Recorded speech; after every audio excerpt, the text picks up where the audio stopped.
Hey there, Michael Church with Crawl Space Ninja, and what we're going to talk about today is our Anabec X70 and how to apply it, so stay tuned.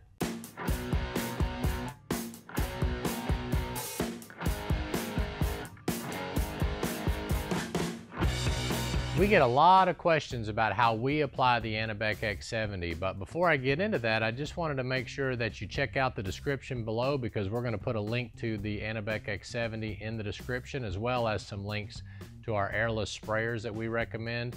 We have with us here the Graco Magnum X5 airless sprayer, and this is typically how we would install the X70 whenever we're in a crawl space or anything like that. But basically the X70 could be rolled on and it could also be brushed on just like a paint. It's actually a primer style paint. But for us and how quickly we want to get the work done and actually save material, because using an airless sprayer will use less of the material in most cases, we will apply it with a Graco Magnum X5 or X7. The X7, the only difference is it's a stand-up model. So this is a great little product to grab a hold of. They also make some less expensive models out there for the DIYer.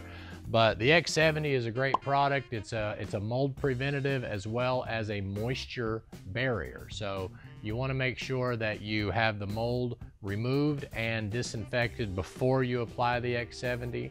So we hope that helps out. If you're interested in using the X70, I would highly recommend an airless sprayer similar to the Graco X5. Let us know if you have any questions. My name is Michael Church with Crawl Space Ninja, and we hope you'll ring the bell.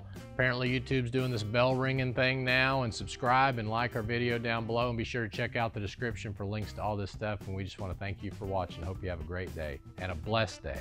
See you later.